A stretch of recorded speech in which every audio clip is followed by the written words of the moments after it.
तो लक्ष्मी अब आपके दरवाजे पर खड़ी हैं, उनके स्वागत की तैयारी कीजिए। बेहाल बाजारों के संकट और आर्थिक मंदी के आतंक से उबारने के लिए वित्त मंत्री ने आपके लिए कर्ज की ब्याज दरें कम करने के रास्ते खोल दिए हैं। रेपो रेट में 1% की कटौती कर दी गई है। 4 साल में पहली बार रेपो रेट कम हुए हैं। लेकिन जल्दबाजी मत कीजिए, ये लक्ष्मी आपकी हो सकती है, बशर्ते जरा सोच समझ कर चलें। भारत के धन कुबेरों ने तो दिवाली से पहले धन लक्ष्मी बांटनी शुरू कर दी है। साल 2004 के बाद पहली बार रिजर्व बैंक ने रेपो रेट में भारी गिरावट की है, 1% की कमी, जिसका मतलब है कि रिजर्व बैंक की ओर से बैंकों को दिए जा रहे लोन की ब्याज दरें कम हो गई हैं और ये दर आज से ही लागू भी हो चुकी है। The cut in the repo rate consistent with our objective of one, moderating inflation as well as ensuring satisfactory growth rate. The cut in the repo rate will be beneficial to many sections of the people. वित्त मंत्री ने तो दिवाली से पहले तोहफा दे दिया है। अब बैंकों की बारी है कि वो इस तोहफे को होम लोन ग्राहकों के बीच जल्दी से जल्दी बांटे। मतलब ये कि अब जल्द ही आपके लोन की ब्याज दरें कम होने वाली हैं। इससे फायदा सिर्फ लोन लेने वाले ग्राहकों को ही नहीं मिलेगा, निवेशक भी इससे काफी राहत महसूस करेंगे। ग्रोथ रेट बढ़ सकता है और आपने कहीं पैसा लगाया है तो उम्मीद कीजिए कि उसमें बढ़ोतरी होने वाली है। लेकिन इसका यह मतलब भी नहीं कि आप कहीं भी पैसा लगा दें। पैसा इन्वेस्ट करें, मगर थोड़ा सोचकर। ब्यूरो रिपोर्ट, जी न्यूज़। और इसी पर और चर्चा करने के लिए इस वक्त हमारे साथ मौजूद हैं 2 खास मेहमान, हर्ष रुंगटा जो सीईओ हैं अपनालोन.com के, और साथ ही साथ संजीव बजाज, सीईओ बजाज कैपिटल के। जी संजीव, आपको क्या लगता है रेपो रेट जो कम की गई है उससे आम आदमी को किस तरह से फायदा मिलेगा? देखिए, इसकी वजह से बैंक्स को अपना जो लेंडिंग रेट वो कम करना चाहिए। इससे जो इंडस्ट्री में एकदम आ गया था कि एक क्रेडिट टाइटनेस हो गई थी, बैंक्स के जो बोरिंग थी, एफडी के रेट्स बढ़ रहे थे और at the same time industry को जो लोन जा रहा था, इंडिविजुअल को लोन जा रहे थे, उनके इंटरेस्ट रेट्स बढ़ रहे थे, तो कंपनीज के मार्जिन स्क्वीज हो रहे थे। अब इससे बैंक्स को काफ़ी फायदा होएगा, उनका रेट ऑफ बोरिंग कम आती है, तो होपफुली वो अपनी रेट ऑफ बोरिंग इंडिविजुअल्स और कंपनीज के लिए दोनों कम करेंगे। कंपनीज के लिए ज़्यादा मुनाफा होएगा, अपने एम्प्लॉयज़ को ज़्यादा वो शेयर करेंगी, लोगों की इनकम बढ़नी चाहिए। और इंडिविजुअल्स के लिए जो उन्होंने लोन रखे हैं उन पे कम होना चाहिए ब्याज दर, और प्लस नया जो परचेजिंग करते हैं उसके लिए एक इंसेंटिव होना चाहिए, बिकॉज आपको अट्रैक्टिव रेट्स पे लोन अवेलेबल मिलने चाहिए। बट ये जब इम्प्लीमेंट होने में थोड़ा टाइम लगेगा।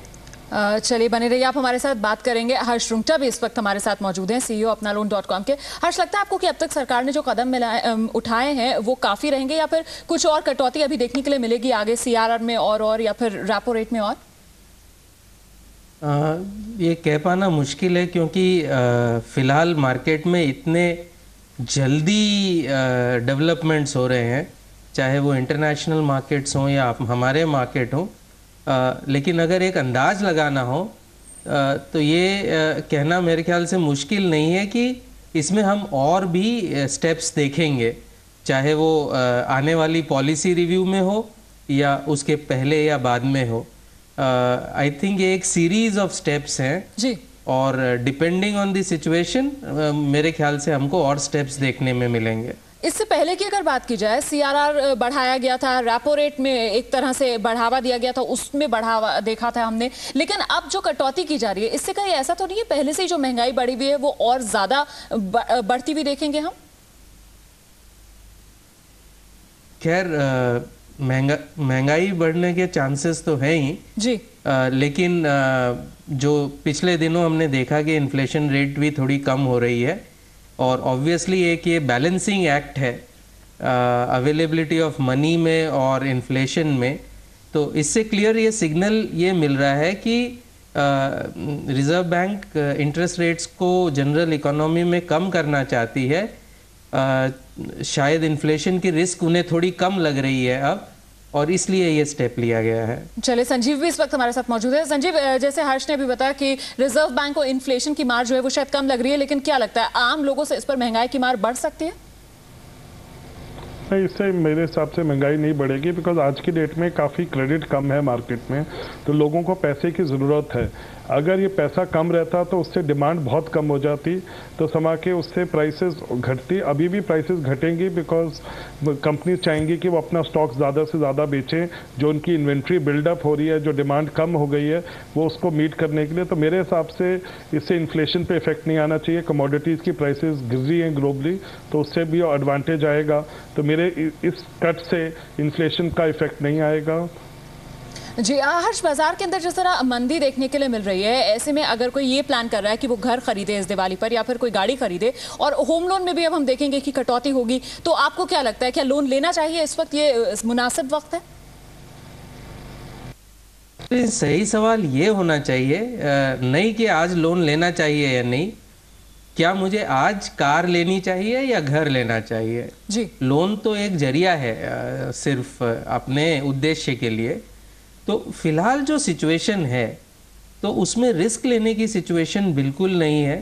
तो हर कंज्यूमर को ये सोचना चाहिए, स्पेशली अगर हम कार की बात करें जी, तो ज़रूरत नहीं हो तो इस समय रिस्क नहीं लेनी चाहिए। लेकिन अगर उसकी फिनेंशियल सिचुएशन अच्छी हो तो वो उसके बारे में सोच सकता है।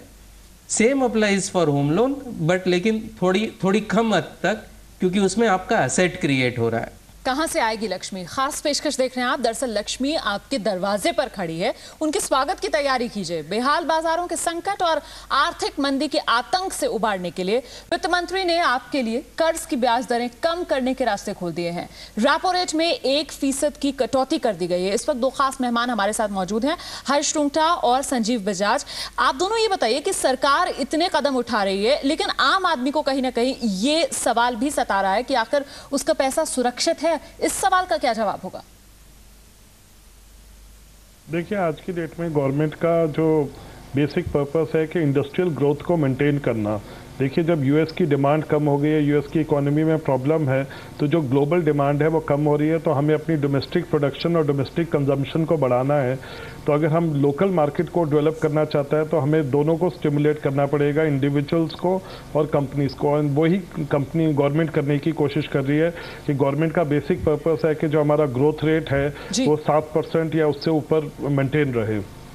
इस वक्त जिस तरह का हम गिरावट देख रहे हैं बाजार के अंदर, हर्ष आपको क्या लगता है इस गिरते बाजार में पैसा कमाने का क्या तरीका हो सकता है? खैर, सबसे पहला तरीका पैसा नहीं लूज करने का यह है कि अगर आप घबराएंगे और अगर पैनिक करेंगे तो नेचुरली लॉस होने का काफ़ी चांसेस हो जाते हैं। तो एक आम आदमी के लिए जो कि स्टॉक मार्केट में ज़रूरी नहीं है कि खरीद बेच करता हो, लेकिन स्टॉक्स में इन्वेस्ट करता हो, तो रेगुलर इन्वेस्टमेंट करना, अगर आपकी कोई सिप है, सिस्टमेटिक इन्वेस्टमेंट प्लान है, उसको न तोड़ें, उसको कंटिन्यू रखिए। और अगर आपको आज इन्वेस्ट करना हो तो भी धीरे धीरे करके अगर आप अपना इन्वेस्टमेंट मार्केट में बढ़ाएंगे, या और कोई भी साधन है, सिर्फ मार्केट ही एक साधन नहीं है, आप दूसरे एरियाज़ में भी इन्वेस्ट कर सकते हैं।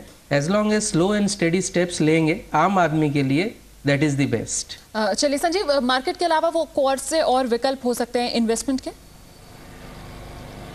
देखिए, मैं ये बोलूँगा लोगों को कि आज की डेट में रिस्क मत लीजिए। अगर आपने इन्वेस्ट नहीं किया अभी तक तो ये इन्वेस्टमेंट स्टार्ट करने का बहुत अच्छा टाइम है, स्पेशली एक्विटीज़ में, बिकॉज काफ़ी रेट्स कम आ चुके हैं। इसमें अपसाइड बहुत अच्छी है, डाउनसाइड अब काफ़ी लिमिटेड है, जो फर्दर डाउनसाइड हो सकती है। तो एक अच्छा टाइम है। बाकी ये एक अच्छा टाइम है फाइनेंशियल प्लानिंग करने का। दिवाली में आप अपनी फैमिली के बारे में सोचिए, अपना फाइनेंशियल प्लान बनाइए, लाइफ इंश्योरेंस खरीदीजिए, अपनी जो आपका रिस्क प्रोटेक्शन होता है उसके लिए लेने के लिए बहुत अच्छा टाइम है। आपको आज की डेट में कमोडिटीज़ की प्राइसेस कम हो गई हैं, आप कमोडिटीज़ में इन्वेस्ट कर सकते हैं, गोल्ड, म्यूचुअल फंड्स और बाकी दूसरे साधनों से। तो कमोडिटीज़ में बैंक के इंटरेस्ट रेट्स, एफडी के रेट्स बहुत अच्छे हैं। आप अच्छे बड़े बैंक में लगाइए। आज की डेट में आपको बहुत अच्छे फिक्स डिपॉजिट पे इंटरेस्ट रेट्स मिल रहे हैं जो आपकी इन्फ्लेशन को बीट कर सकते हैं या मैच कर सकते हैं। तो काफ़ी अच्छी इन्वेस्टमेंट अपॉर्चुनिटीज़ हैं।